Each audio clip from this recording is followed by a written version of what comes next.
Hello दोस्तों, स्वागत है आपका मेरे यूट्यूब चैनल परीक्षा प्लान में। तो चलिए आज की साइंस की क्लास को शुरू करते हैं। यदि आप चैनल पर नए हैं तो चैनल को सब्सक्राइब कर लीजिए। तो चलिए शुरू करते हैं आज के वीडियो को। तो पाठ 9 पढ़ेंगे, गति एवं समय।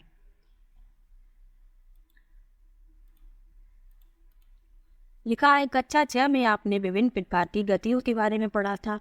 आपने यह पढ़ा था कि किसी वस्तु की गति किसी सरल रेखा के अनुदिश वर्तुल, वृत्ताकार अथवा आवर्ती हो सकती है। क्या आपको ये 3 प्रकार की गतियां याद हैं? आगे लिखा है यह हमारा सामान्य अनुभव है कि कुछ वस्तुओं की गति मंद होती है जबकि कुछ अन्य वस्तुओं की गति तीव्र होती है। तो सबसे पहले जानेंगे मंद अथवा तीव्र गति। लिखा है हम जानते हैं कुछ वाहन अन्य वाहनों की तुलना में अधिक तीव्र गति करते हैं। यहाँ तक कि एक ही वाहन विभिन्न समयों पर तीव्र अथवा मंद गति करता है। सरल रेखीय पथ के अनुदिश गति करने वाली 10 वस्तुओं की सूची बनाइए। इन वस्तुओं की गति को 2 वर्गों मंद अथवा तीव्र में बांटिए। आपने यह कैसे निश्चित किया कि कौन सी वस्तु मंद गति कर रही है और कौन सी तीव्र गति कर रही है? यदि किसी सड़क पर कई वाहन एक ही दिशा में गति कर रहे हैं तो हम यह सरलता से पता कर सकते हैं कि इनमें से कौन सा वाहन अन्य की तुलना में तीव्र गति कर रहा है। आइए हम सड़क पर चलने वाले वाहनों की गति को देखते हैं। लिखा है चित्र को देखिए, इसमें किसी क्षण पर सड़क पर एक ही दिशा में गति करते कुछ वाहनों की स्थिति दर्शाई गई है। इस वाले चित्र की बात हो रही है। लिखा है अब चित्र 9.2 को देखिए, इसमें उन्हीं वाहनों की कुछ समय पश्चात की स्थिति दर्शाई गई है। दोनों चित्रों के प्रेक्षणों के आधार पर निम्नलिखित प्रश्नों के उत्तर दीजिए। कौन सा वाहन सबसे तीव्र गति कर रहा है? इनमें से सबसे मंद गति कौन कर रहा है? कौन मंद अथवा तीव्र गति करता है? इसका निर्णय करने में वस्तुओं द्वारा किसी दिए गए काल अंतराल में चली गई दूरी हमारी सहायता कर सकती है। उदाहरण के लिए कल्पना कीजिए आप अपने मित्र को विदा करने बस अड्डे जा रहे हैं। मान लीजिए आप बस के चलते ही अपनी साइकिल के पैडल मारने लगते हैं। 5 मिनट के पश्चात आपके द्वारा चली गई दूरी बस द्वारा चली गई दूरी से काफ़ी कम है। क्या आप तब यह कहेंगे कि बस साइकिल से तीव्र गति कर रही है? हम प्रायः यह कहते हैं कि तीव्र चलने वाले वाहनों की चाल अधिक होती है। 100 मीटर दौड़ में यह निर्णय करना सरल होता है कि किसकी चाल अधिकतम है। जो धावक 100 मीटर दूरी तय करने में सबसे कम समय लेता है उसकी चाल अधिकतम होती। तो जो धावक 100 मीटर की दूरी तय करने में सबसे कम समय लेता है उसी की चाल अधिकतम होती है, ये याद रखना। हम अब जानते हैं चाल के बारे में। लिखा है आप कदाचित चाल शब्द से परिचित हैं। ऊपर दिए गए उदाहरण में अधिक चाल से यह संकेत मिलता है कि किसी दी गई दूरी को कम समय में तय किया गया है अथवा किसी दिए गए समय में अधिक दूरी तय की गई है।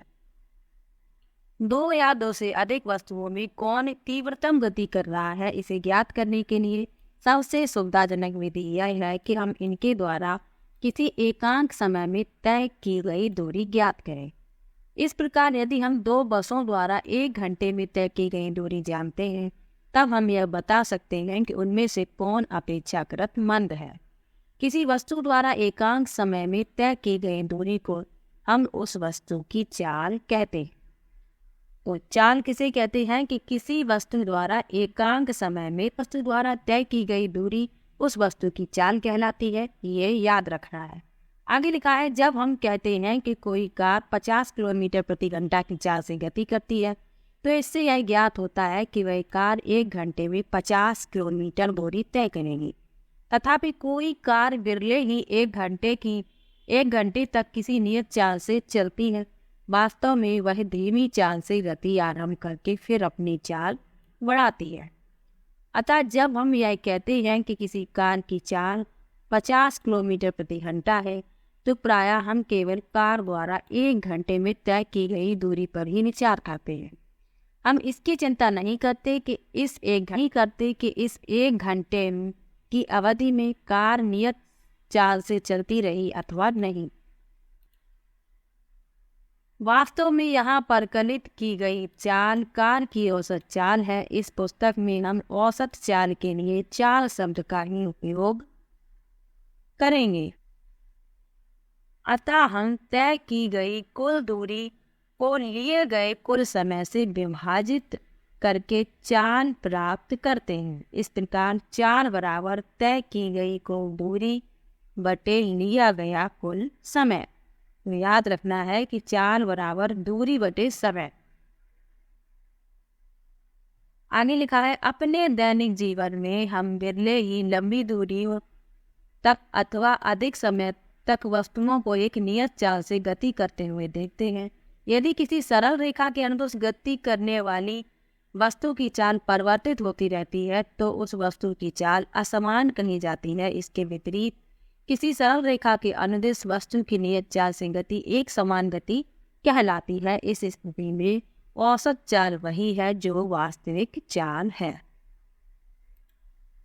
यदि हम किसी वस्तु द्वारा किसी निश्चित दूरी को तय करने में लगे समय को माप लें तो हम उस वस्तु की चाल ज्ञात कर सकते हैं। कक्षा 6 में आपने दूरी मापना सीखा, परंतु हम समय कैसे मापते हैं आइए पता लगाएं। तो समय कैसे मापा जाता है इसके बारे में पता लगाएंगे। लिखा है, यदि आपके पास घड़ी नहीं है तो आप यह कैसे निश्चित करेंगे कि अब क्या समय हो गया है। क्या कभी आपको यह जानने की उत्सुकता हुई है कि हमारे बुजुर्ग किस प्रकार केवल छाया देखकर दिन के समय का अनुमान लगा लेते थे। हम 1 माह के काल अंतराल को कैसे मापते हैं, हम 1 वर्ष के काल अंतराल को कैसे मापते हैं। लिखा है, हमारे पूर्वजों ने यह देखा कि प्रकृति में बहुत सी घटनाएं निश्चित अंतरालों के पश्चात स्वयं दोहराती हैं। उदाहरण के लिए उन्होंने यह पाया कि सूर्य प्रतिदिन प्रातः उदय होता है। एक सूर्योदय से अगले सूर्योदय के बीच के समय को एक दिन कहा गया। इसी प्रकार एक अमावस्या से अगली अमावस्या के बीच के समय की माप माह के रूप में की गई।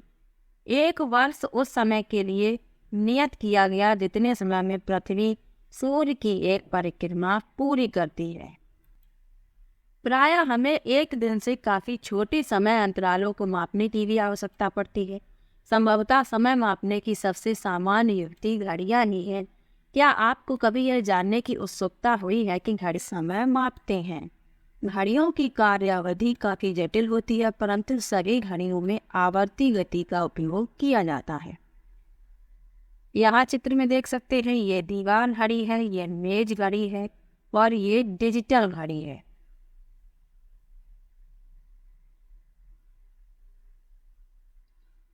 आवर्ती गति का एक चिर परिचित उदाहरण सरल लोलक है। तो ये है सरल लोलक और ये आवर्ती गति करता है। यहाँ इस चित्र में आप देख सकते हैं, ये एक सरल लोलक है और ये इस प्रकार से गति करता है। तो ये गति कहलाती है आवर्ती गति। समय तथा चाल के मात्रक। तो चलिए अब समय और चाल के मात्रकों के बारे में जानते हैं। लिखा है, समय का मूल मात्रक सेकंड है तथा इसका प्रतीक एस है, स्मॉल एस। समय के बड़े मात्रक मिनट तथा घंटा हैं। आप पहले ही जानते हैं कि ये मात्रक किस प्रकार एक दूसरे से संबंधित हैं। चाल का तथाकथित मूल मात्रक क्या है, क्योंकि चाल दूरी प्रति समय है, अतः चाल का मूल मात्रक मीटर प्रति सेकंड है। वास्तव में इसे अन्य मात्रकों जैसे मीटर प्रति मिनट अथवा किलोमीटर पर आवर में भी व्यक्त किया जा सकता है। आपको यह याद रखना चाहिए कि सभी मात्रकों के प्रतीकों को एक वचन में लिखा जाता है। उदाहरण के लिए हम 50 किलोमीटर लिखते हैं, ना कि 50 किलोमीटर। तो जो मात्रक हैं उनके प्रतीकों को हमेशा एक वचन में ही लिखा जाता है, इस बात को याद रखिएगा। आगे लिखा है, आवश्यकता के अनुसार समय के विभिन्न मात्रकों का उपयोग किया जाता है। उदाहरण के लिए आपकी आयु को दिनों अथवा घंटों में व्यक्त करने की अपेक्षा वर्षों में व्यक्त करना सुविधाजनक होता है। इसी प्रकार घर से विद्यालय तक की दूरी को तय करने में लगे समय को वर्षों में व्यक्त करना बुद्धिमानी नहीं है। 1 सेकंड का काल अंतराल कितना छोटा अथवा बड़ा होता है? जोर से 2000 तक। पुकारने में लगा समय लगभग 1 सेकंड होता है। 2001 से 2010 तक जोर जोर से गिनकर आप इनका सत्यापन कर सकते हैं। आगे लिखा है, किसी सामान्य स्वस्थ युवा की विराम की स्थिति में नाड़ी 1 मिनट में 72 बार अर्थात 10 सेकंड में 12 बार स्पंदन करती है। बच्चों में यह दर कुछ अधिक हो सकती है। जब लोलक वाली घड़ियां प्रचलित नहीं हुई थी तब संसार के विभिन्न भागों में समय मापन के लिए बहुत सी युक्तियों का उपयोग किया जाता था। धूप घड़ी, जल घड़ी, रेत घड़ी इस प्रकार की युक्तियों के कुछ उदाहरण हैं। संसार के विभिन्न भागों में इन युक्तियों के भिन्न भिन्न डिजाइन बनाए गए। तो जब लोलक वाली घड़ियां नहीं थी तो धूप घड़ी का, जल घड़ी का, रेत घड़ी का इस प्रकार की घड़ियों का उपयोग किया जाता था। तो ये है जंतर मंतर नई दिल्ली में धूप घड़ी, ये रेत घड़ी है और ये है जल घड़ी। अब पढ़ेंगे चाल मापना, यानी चाल को कैसे मापा जाता है। तो चलिए इसके बारे में पढ़ लेते हैं। लिखा है, समय तथा दूरियां कैसे मापें, यह सीखने के पश्चात आप किसी वस्तु की चाल परिकलित कर सकते हैं। लिखा है, आइए फर्श के अनुदिश गतिमान किसी गेंद की चाल ज्ञात करें। तो क्रियाकलाप से इसको ज्ञात करेंगे।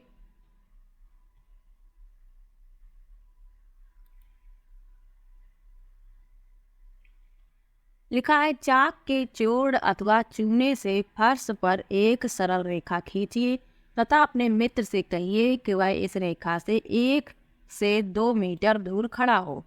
अब मित्र से कहिए कि वह फर्श के अनुदिश इस सरल रेखा के लंबवत किसी गेंद को धीरे से लुढ़काए।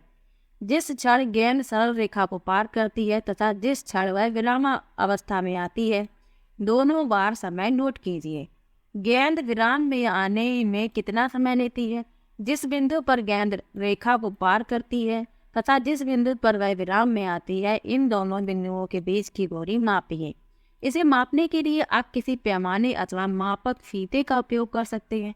इस क्रियाकलाप को विभिन्न समूह वारी वारी से दोहराएं तथा सभी मापों को सारणी में लिखिए। प्रत्येक समूह के पाठ्यांकों से गेंद की चाल परिकलित कीजिए। तो इस प्रकार से चाल को हम माप सकते हैं। आगे लिखा है, सामान्यतः उपलब्ध घड़ियों द्वारा मापा जा सकने वाला सबसे कम समय अंतराल 1 सेकंड है। तथापि अब ऐसी विशिष्ट घड़ियां उपलब्ध हैं जो 1 सेकंड से छोटे समय अंतरालों को माप सकते हैं। इनमें से कुछ घड़ियां 1 सेकंड के 10 लाखवें भाग और यहाँ तक के 1 अरबवें भाग तक के समय अंतराल को माप सकती हैं। आपने माइक्रोसेकंड तथा नैनो सेकंड जैसे शब्द सुने होंगे। 1 माइक्रोसेकंड सेकंड का 10 लाखवां भाग होता है। 1 नैनो सेकंड सेकंड का 1 अरबवां भाग होता है। इतने छोटे समय अंतरालों को जो घड़ियां मापती हैं उनका उपयोग वैज्ञानिक अनुसंधानों के लिए किया जाता है। खेलों में जिन समय मापने की युक्तियों का उपयोग होता है वे सेकंड के 10वें अथवा 100वें भाग तक के समय अंतराल माप सकती हैं। इसके विपरीत ऐतिहासिक घटनाओं के समयों को शताब्दियों अथवा सहस्त्राब्दियों में व्यक्त किया जाता है। तारों तथा ग्रहों की आयु को प्रायः अरबों वर्ष में व्यक्त करते हैं।